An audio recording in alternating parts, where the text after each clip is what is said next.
Welcome to our spookiest episode yet, where we discuss the origins of Halloween, Halloween versus Hollyween, and of course, breast cancer awareness. Welcome to Every Woman.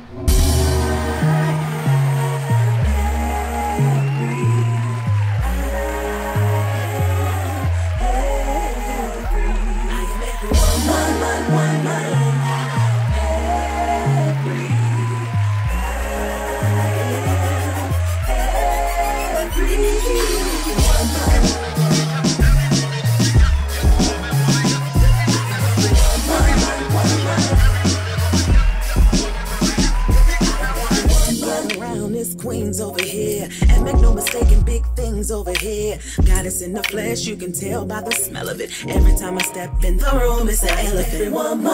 Woman. Happy Hallow-Booooooooooooobs. Y'all look so good. I love the costume. Yes, everybody is all colorful. Yeah, it looks like y'all really put a lot into these costumes. I ain't gonna say that. Well, she's like, listen, I just had this in the closet. No, but it got me thinking, like, do y'all have any idea how much Americans spend on Halloween each year? Just guess. Too much. Too much is definitely right there with the right answer. Yep. You could at least on a costume spend up to $200 possibly. Oh yeah, even more. Very true. Yeah. Easily.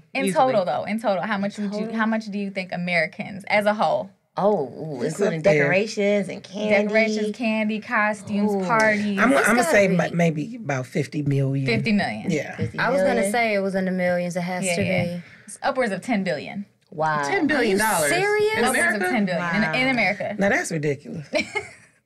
But Halloween is a true and tried tradition. So if we think back to the origins of Halloween, right? It started. Do any of you like really know how Halloween started or why we're sitting up here dressed up today?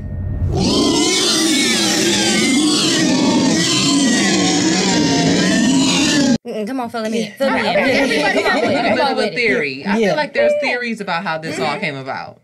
So they say, like, originally, it was essentially people dressed up to ward off spirits that were supposed to come to life, like All Hallows Eve, and things like that. And so it was initially as a way to kind of, like, negate the evil spirits. But I feel like over the years and the decades and the centuries, it's taken on a life of its own. Yes. So, thinking back to when I was a little kid versus today, how much Halloween has changed. Growing up, like, of course, we always checked our candy, right? Like, I don't know about y'all, but my mom, listen, we would dump the candy. We go trick-or-treating, we dump all the candy on the floor. Every single piece, there was a way to check the candy bars versus the suckers. Anything that was potentially open or was already open was in the trash. Yeah. Yep. That's right. Yep. And now, but even then it was like, why would someone stick a razor in that candy? Like, it was just ridiculous thought, right? But now they're saying, like, there's Skittle bag of fentanyl and stuff. That's rainbow fentanyl. Rainbow fentanyl. And it looks like little, like, sweet tarts. Yeah. Little sweet tarts. So, That's more scary than a razor. absolutely. My thought is, though, like, I thought drug dealers wanted to make money. Why are they giving it away in candy bags? Am I wrong, though? Because It reminds me of Half Baked when they were giving out samples. And then, not to make so much light, but the way my brain works sometimes. Like when he was giving out Mr. Good Guy bags of samples of his product. And maybe this sucks and I hate for it to be that for the kids and people are sick. However, they might just be trying to get people on the wave. Like, you start them, as a mistake sometimes. Yeah. Some people don't intentionally get hooked on drugs. So you think it's like an advertisement almost like, oh, there's a whole bunch of kids that got sick from taking this rainbow fentanyl and all the people who use are like, ooh, I want some of that. There ain't no logic in crime like this. It's true. I'm trying to understand it. I mean, even in the season of Halloween, you think about all of the children whose parents have edibles at home that look like gummies and everything. Let's just say that they take those to school and give them to the class, to their classmates.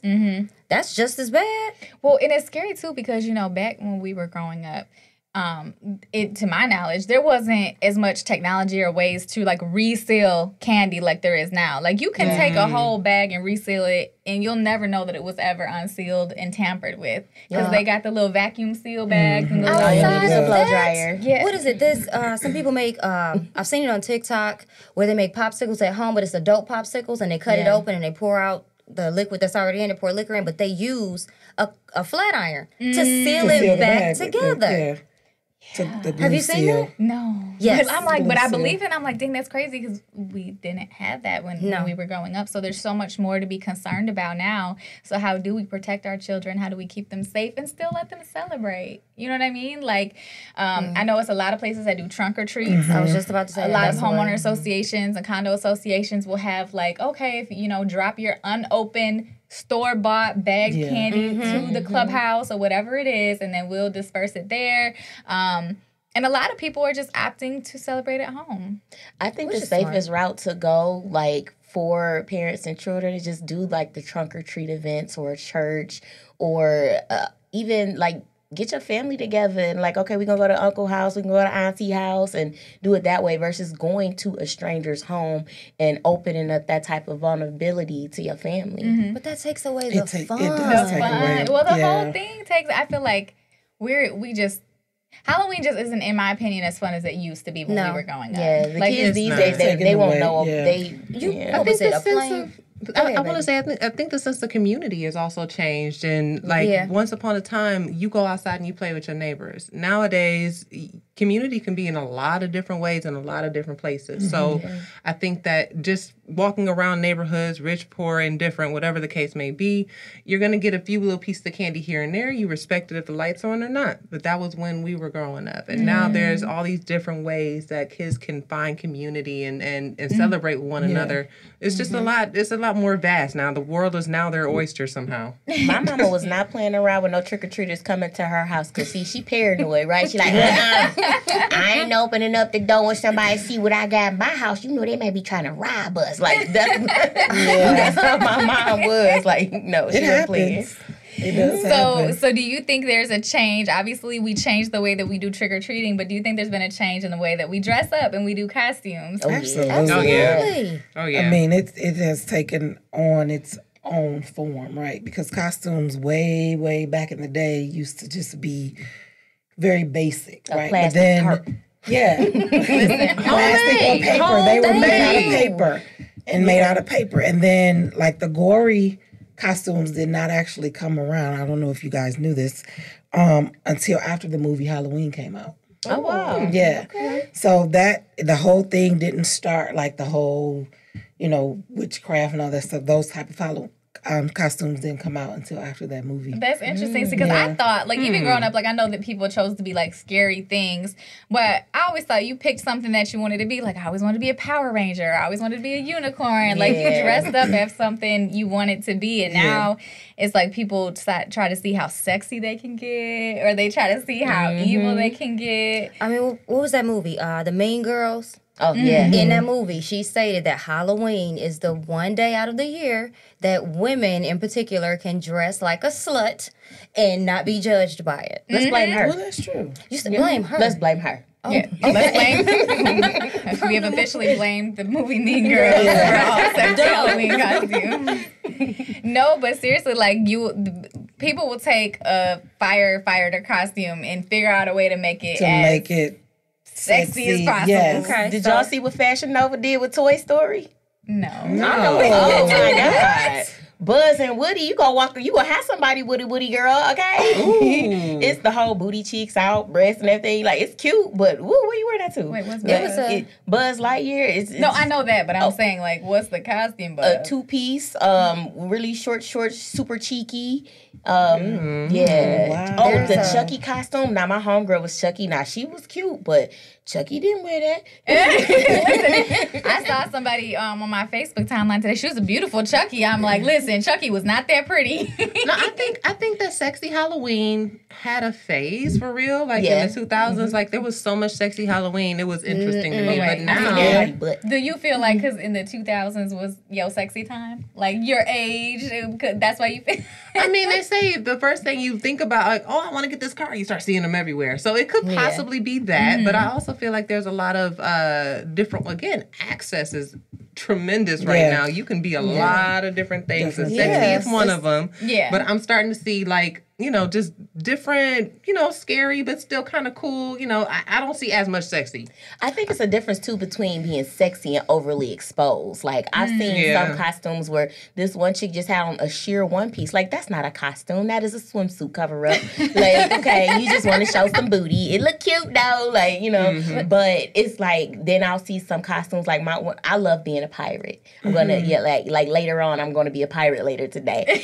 So, but that's sexy to me. Clenched waist, the lace and the leather. Like, that's sexy to me versus literally having my booty cheeks out. It's just give and take a little bit. But like that sheer one piece, I'm like, girl, that is not no costume. You cute though. It was her costume. Yeah, it was her. She not gonna win the costume contest though. She might. So real quick, I want to jump into Devil's Night and Angel's Night. But before we do that, just in case anybody watching doesn't know who we are or what we are, because we had some concerns when I came in. Not everyone knew who I was, and I'm a little offended. But let's start with Lovely.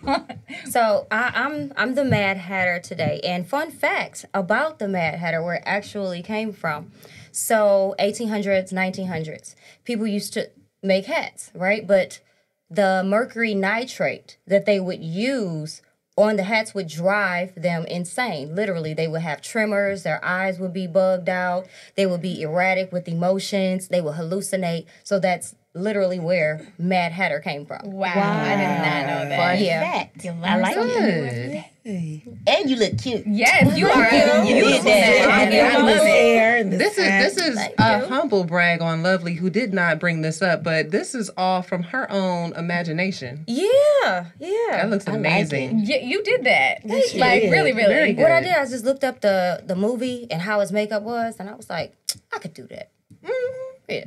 You and definitely you did. did. I love it. Good job. You did that, girl. Meow to you, honey. Okay. I guess I'm Catwoman. You know what? Catwoman, I love it. Let me see. I was like, what do I have in my closet that I can just pull out, right? Because I was like, I'm not about to spend $1 million on a costume. I was like, ooh, they had these ears and matte. I was like, boom.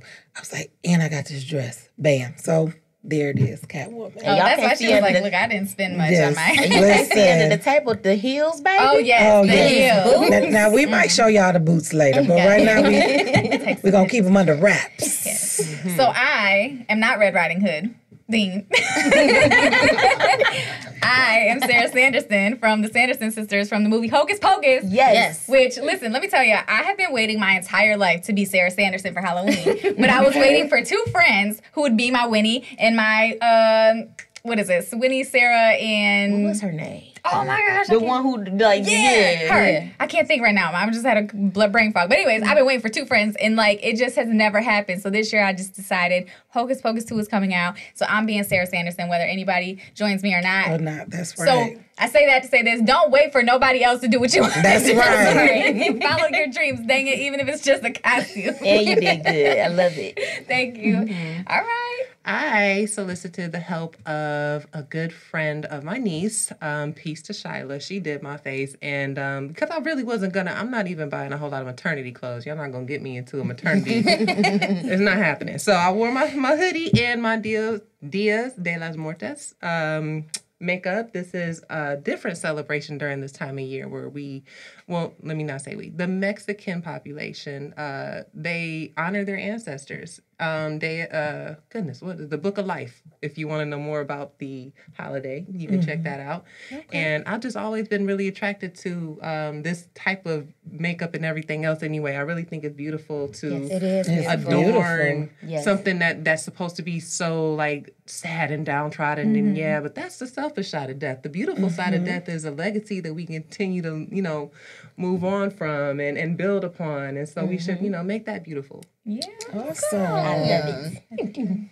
I am Snow, not so white. I decided to go with this because it was still fun and innocent. I won't get caught because I don't like red apples. It's not a Macintosh, so I won't eat it. And instead of the slippers, I have on Chucks. And, so, yeah, it was just something fun. I love costumes. I have a lot of costumes, but yeah. I just thought of a whole new story.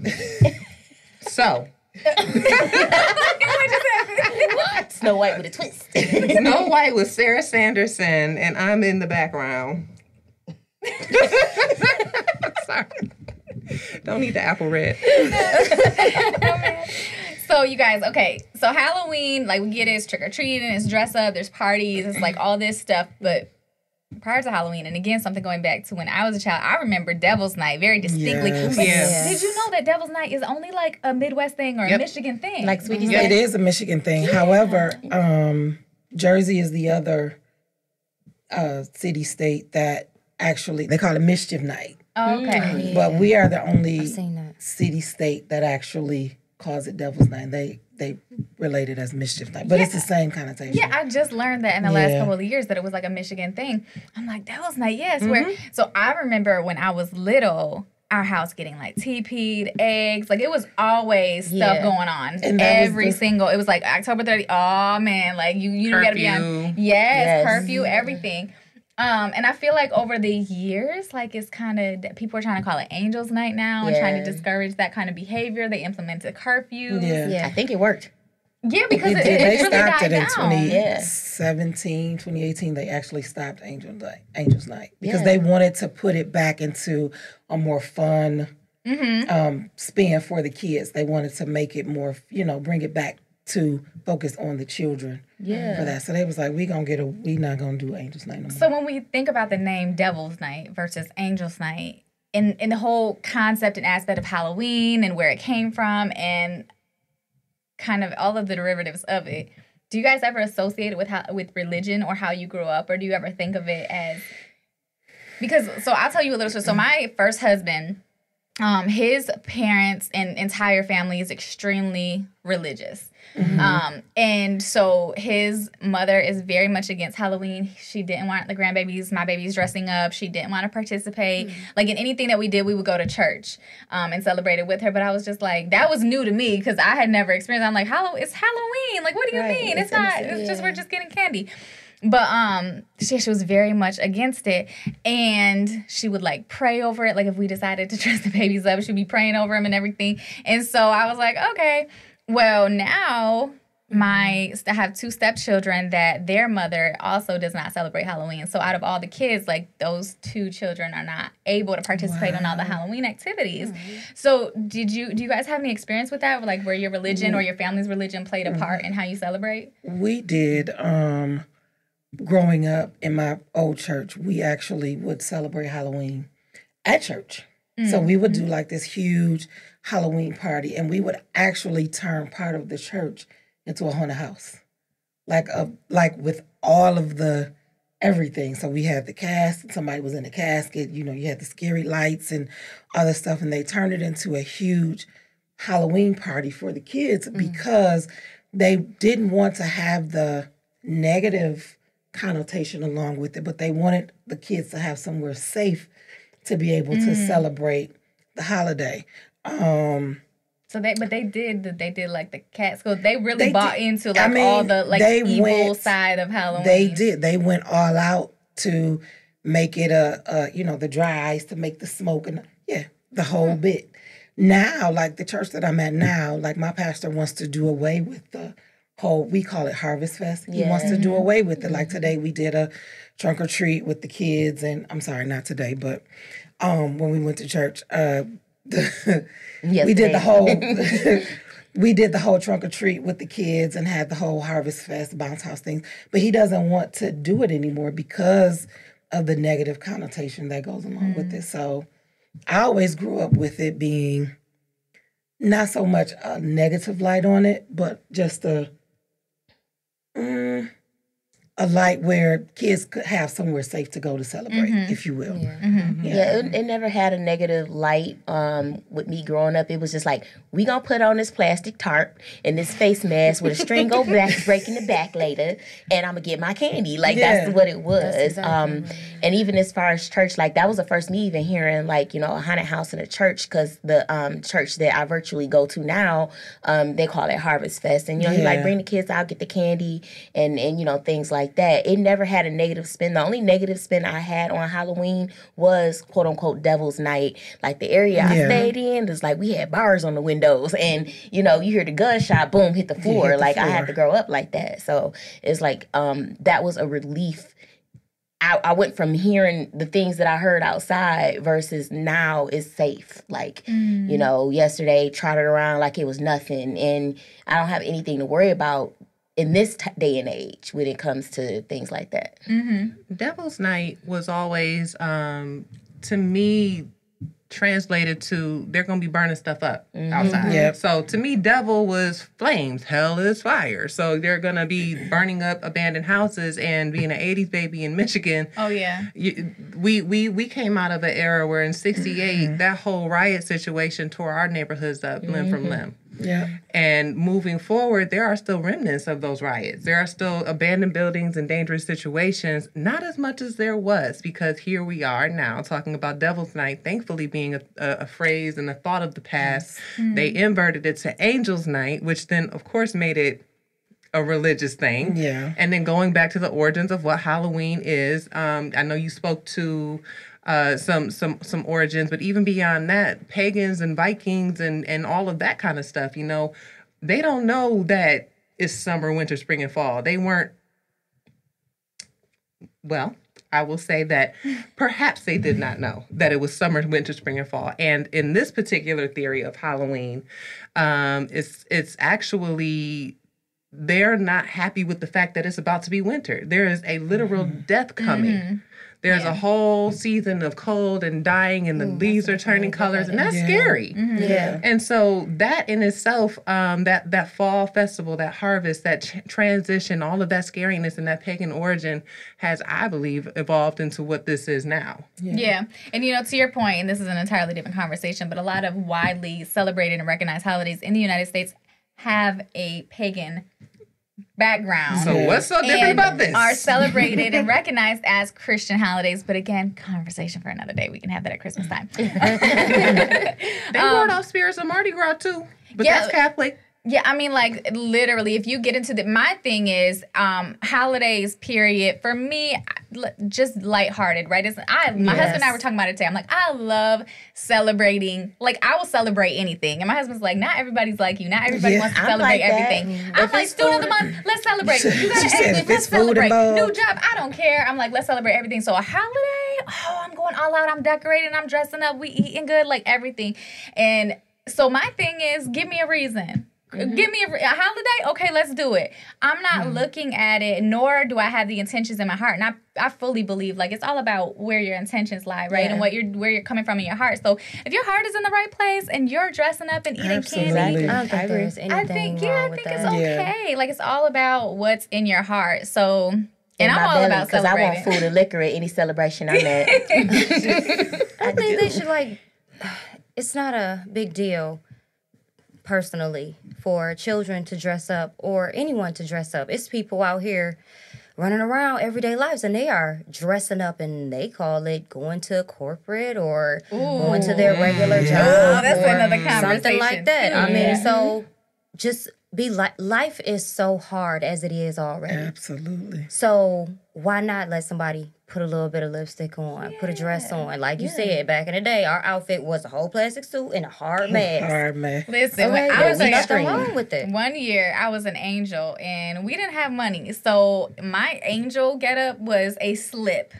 Not a dress, a slip, y'all. Y'all know you had to wear slips underneath your dresses. It's kind of like, it's thin, it's see-through. It's called a slip, some white tights that were too small because I had to wear them every year for like 6 years. And then a white turtleneck from the Kmart's and a little dollar store wine or whatever. Yeah. Probably like whatever make-believe or makeshift wings, or I don't even remember what was on my bag. But it was not...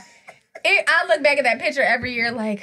You was a great value angel. Well, come on, great value. All the great value. Yeah. All the great value. That was a great value angel. Yes, I was. I was. And I'm so... And I know like people have that, but I love that. One thing I can say about my mom is that she was into holidays too and celebrations too. So it was Halloween. We didn't have any money. Guess what? I still got a costume. So whatever she was gonna pull some stuff together and that's what it was, and I appreciate fun. that. Yeah. You know, why take the fun out of it? That's the thing, like, you know, Lovely, like you were saying too, like we go through so much every single day. If we have an opportunity to just put lipstick on or just pretend to be something else and just pretend to be Superman for a day or whatever, like, why not? Why not just give us some time to be happy and celebrate? Okay, well, so this has been a really good conversation about Halloween and about Angels Night and Devil's Night. I've actually learned a lot from you ladies, so it's been a good discussion. I hope our viewers have learned a lot as well. But we have a really special guest coming on next to talk to us about breast cancer awareness, which I think every woman and man should be aware of all year long. But it is October, so we're going to bring extra special awareness. We'll be right back.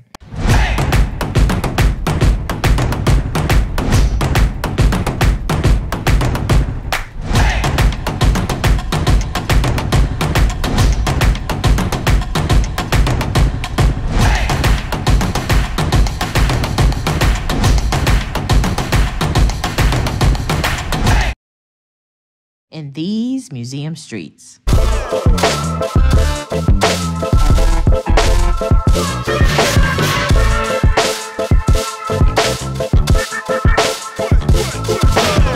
of lately, what has been going on in these museum streets? Oh, all types of crazy shit.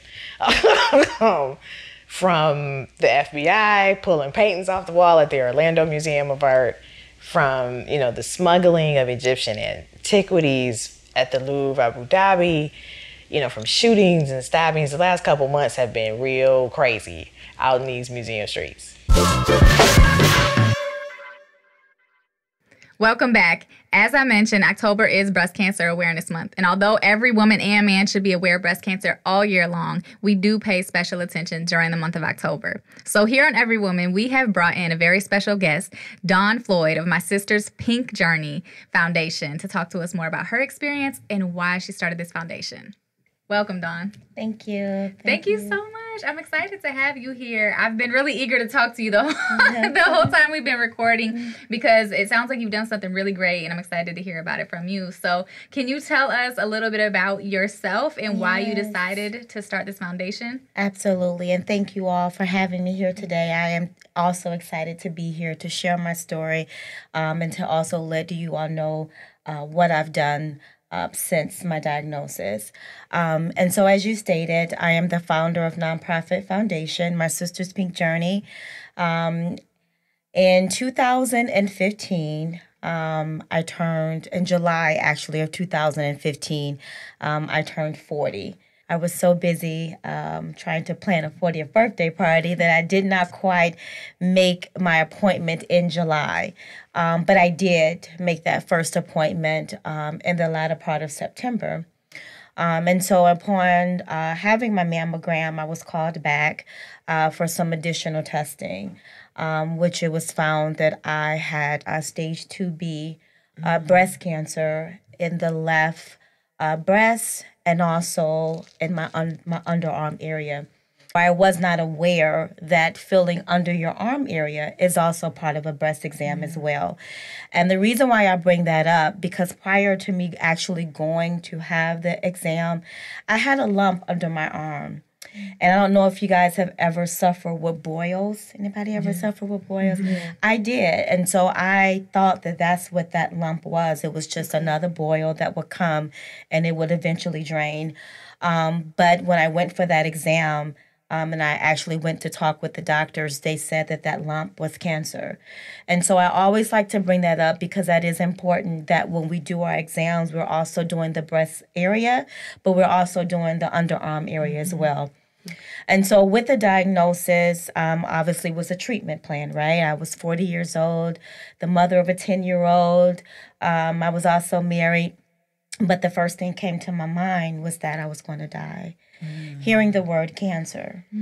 And so with that, it was time for treatment. And so I went through 12 rounds of chemotherapy, 32 treatments of radiation, and then I also had a lumpectomy, which means I did not have my breast removed, but I had the area in which the cancer was scraped, that's what a lumpectomy is. And so as I talk, it brings back memories, right? Just the fear of the unknown, the why me? Yeah. Who's going to raise my daughter?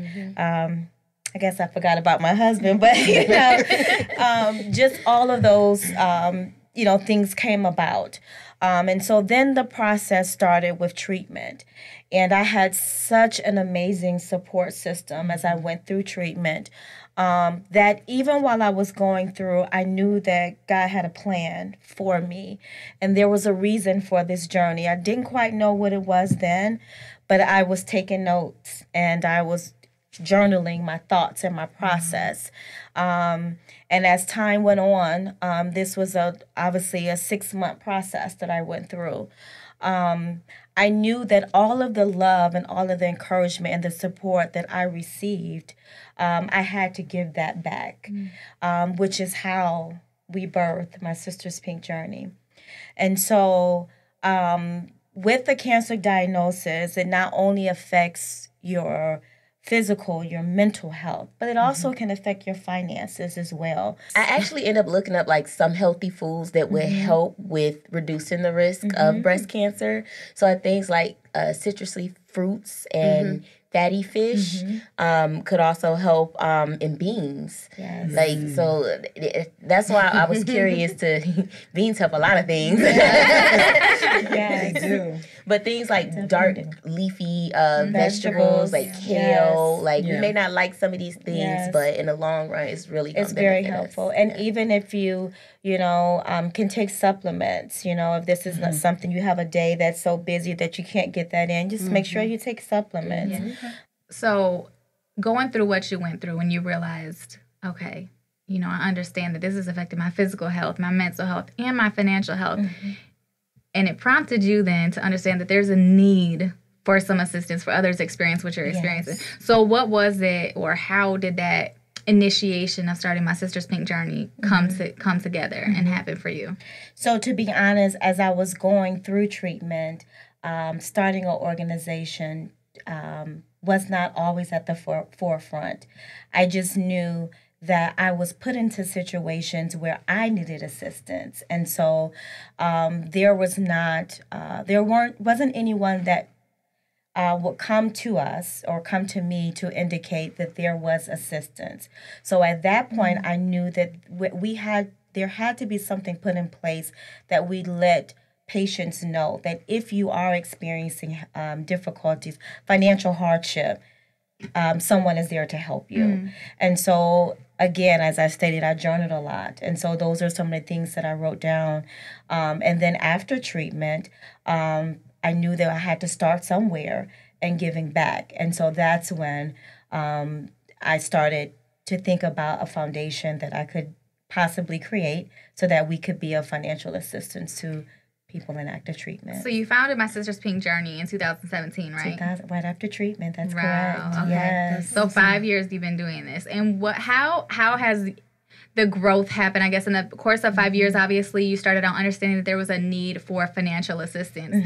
But in what other ways have you been able to help those experiencing what you experienced? One of the things that we do, I'm going to kind of talk about everything that we do. So we do provide financial assistance. So whether that's rent, mortgage, utilities, car notes, childcare. And then we also, during the holiday, we adopt families, women that are in active treatment, so receiving chemotherapy. I know the last thing I wanted to do was cook a meal. I was too sick to do that. So we have catered meal programs. We adopt families for Christmas because we know a diagnosis doesn't just affect the patient, it affects the caregivers, the children. So we have a program where we provide Christmas, bring some hope, love, and joy via gifts. And the way people find out about us is that I work closely with the hospitals, social workers at Henry Ford, Carmanis, and they are able to let me know of patients who are in need. Now, I have a question. Yes. With your organization, your foundation, do you cater to men in any aspect, or is it strictly just for women? So one of the things I always like to say is I do what I do because of what I experienced. And I feel like I'm able to be of encouragement based on things that I went through. So as a woman, these are some of the things that I dealt with. And so this is why. And because of how small we are, I had to find things that were specific and weren't so broad because we don't have the funding to reach so many people. Right. So one of the things that now, because I believe the funding will come, but one of the things I do is I only do not only women in active treatment, but I also only award people in the Metro Detroit area as well. So I don't do awarding for men that are in active treatment, but as part of our family program, we are able to give assistance to the caretakers. So in some cases, our spouses. It's really important because I looked up a couple of things regarding breast cancer, and I seen on our website, it was 460 men tend to pass away from breast cancer, and the fact that a lot of people look at it like, well, men don't have breasts. Actually, some do, but it's honestly but just the tissue. Yes, the tissue. It's the tissue, so it still puts them at a 100% rate of having breast cancer. So, and I think that in your opinion, should men do exams on themselves as well? Absolutely, yeah, absolutely. It's the same process because it is, and you said it, it's the tissue that is affected, and so yes. So to that point, though, there's obviously a lot of research that's ever-changing on breast cancer, and there's the way that it affects people, the treatments available, the assistance that's available. Is there any one good place that tends to have a lot of that information, like a public forum where people can go to learn more about the latest research or things and resources available?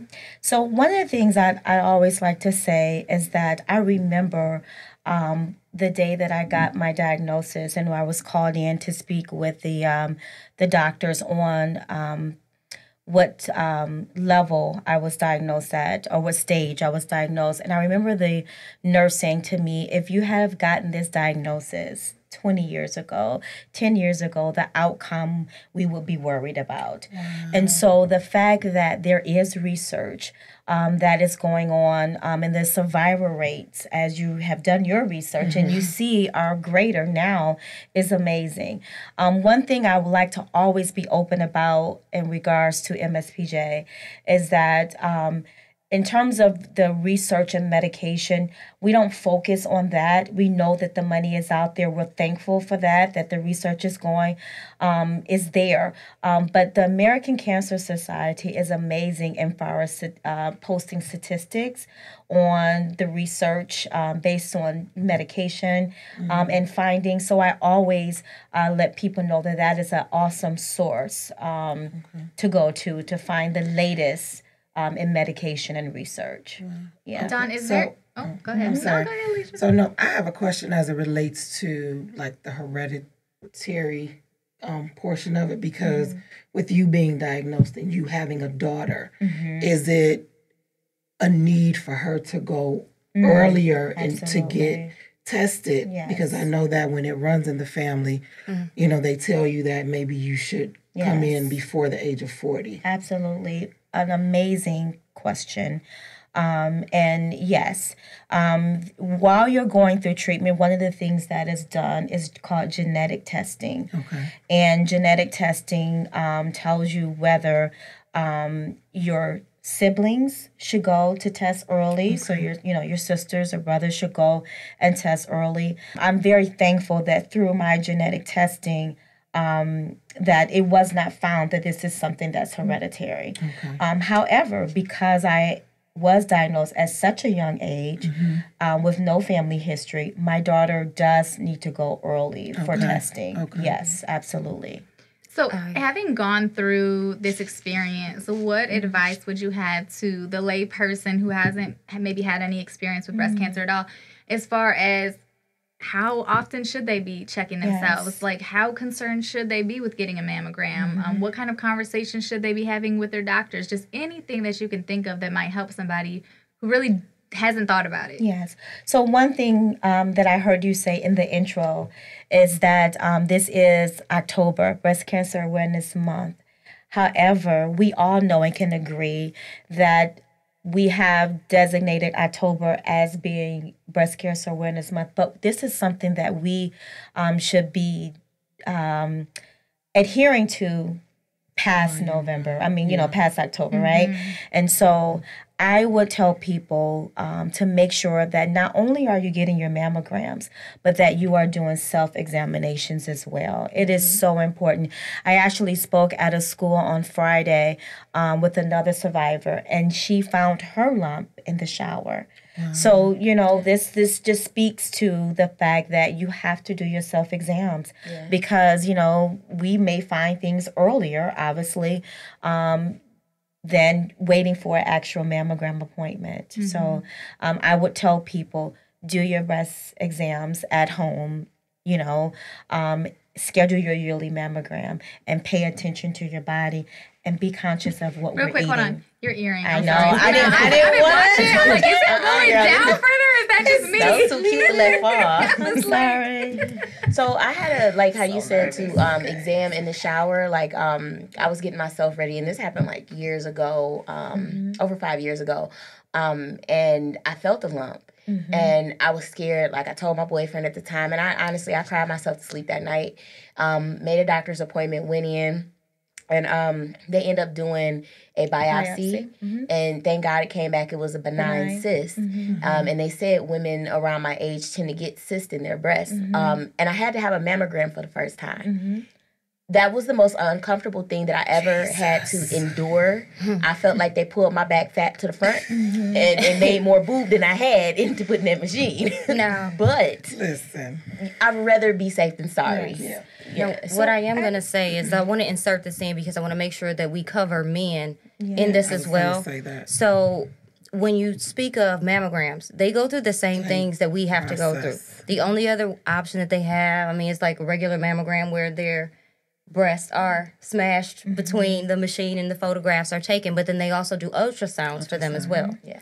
Something else that I want, and I'm going to read off of this card because I want to make sure that men know. Women, if by chance you have a man or a brother, father, whoever it is, what I want you to do is, these are some of the things that you look out for. These are the same symptoms that women and men share, okay? So it's lumps and swelling in the breast, redness and flaking skin of the breast, irritation or dimples of breast skin, nipple discharge, pulling in the nipple or pain in the nipple area. So these are things that you should look out for. And I also want to say that the survival to mortality rate for men and women is equal.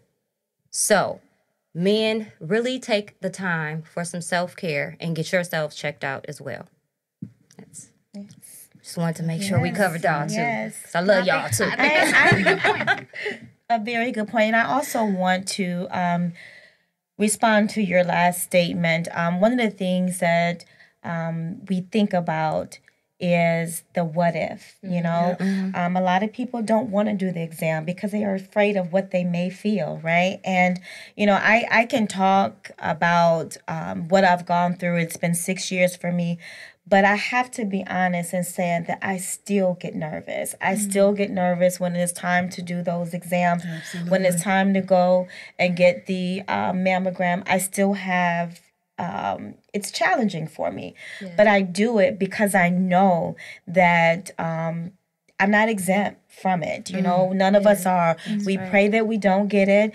But we also know and can believe that early detection, if found, does save lives. Yes. And so I just wanted to point that out. Don't be afraid. If you feel something, see about it, and tell others about it, and make it a priority. Because we tend to say, I'm going to do it next week, I'm going to do it next week, and not absolutely. Absolutely. We also want to make, note of that some women actually, you may not actually feel the lumps because you have dense breasts. Yes. That is a thing. And so you do the self-exam, but you also just really I just want to reiterate, you want to make sure that you go to that mammogram appointment. I can attest to that because I actually am one of those people, and they actually did find, like Toy, some cysts in my breast as well. And so I actually have to be careful because I could have down the line developed breast cancer based off of what the tests have shown. So you just want to make sure that you, in light of doing the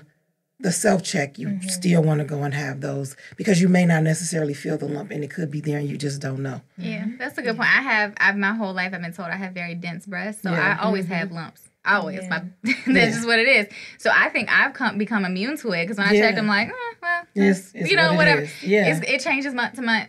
So I was supposed to get a mammogram like a year and a half ago, and I have yet to make that appointment. So I'm sitting here the whole time. I'm like, you're gonna do that. You know, you're about to start harassing you. I know. Like, and that I want to insert there because that's kind of what I do now. Like I am I harass my family and friends, you know, making sure that those appointments have been made and that we've kept them. And, you know, we're not afraid of what may be found, but that we are going and getting those mammogram appointments. Yes. Go get smushed. That is I like that. Slogan. Yes. Go get smushed. Yes. oh, man. Okay. I had the appointment booked and then I canceled. I was like, I'll call back and reschedule, and I just never did. So now I'm like, I knew, and listen, smushed, Amber. I had that thing, like that little cloud over my head the whole time coming up to this show because I knew we were going to talk about it. And I was talking to my husband, like, you know, I was supposed to get a mammogram like a year ago. I need to make that happen. So now I'm sitting here the whole time like, dang, I really need to do that. Yes. So I hope anybody else feeling that way, I hope you know you need to go make that appointment. Okay, me and you, we're together on this. Did you change your diet, like, once you were diagnosed? Did you start eating different and doing things differently? Yes. Now, during treatment, it was kind of one of those things because of the, you know, how sick I was. I kind of didn't eat a lot. But after treatment was over, I had to change. You know, we can't just keep doing the same things that we were doing because, unfortunately, we just don't know how this disease, you know, how people are getting it. So we have to do our part and change the way that we eat. And so I've done that. I've done that in terms of sugar. I heard someone speaking about sugar as I entered today. And that is the hardest thing to kick, but the most important item to take out of our diet. And it's a collective effort, you know, because when you're used to doing things one way for so long, it's hard to make change. But when you know that that change is for the better and for our health, it becomes easier to do. Yeah. Yes. Well, Dawn, I thank you so much for coming on and talking to us today. I think when people turn their pain into their purpose, it's a beautiful thing. You help so many people by doing this, by starting My Sister's Pink Journey. And I'm thankful for you. And I know all the lives that you're probably helping, saving, and contributing to is amazing. So if there's anybody out there that's wondering how they can help, how they can donate, how they can support you, how can they do that? So we ask that donations be made through our website, and our website is mspjourney.org. So that's mspjourney.org, and donations can be made right there on our website. In terms of, we are looking for volunteers also through the month of October. We have our fundraiser. We have one fundraiser event, which is how I met you, Alicia, at one of our fundraiser events. And so we always look for for volunteers during our fundraiser event. And on our website, you can always you know, reach us there if you would like to volunteer during the month of October. Yes. Beautiful. Thank you so much again for coming on the show and for sharing that information with us. Thank you for having me. And we thank you all for joining us as well. We hope you've learned a lot about Halloween and about how you can better take care of yourself and protect yourself from breast cancer, or the resources that are available to you if indeed that happens to you or someone in your family. And that's a wrap. Thank you guys so much for joining us. Thank you. Get smushed. Get smushed. I love that. Happy Hallow-Booooooooooobs.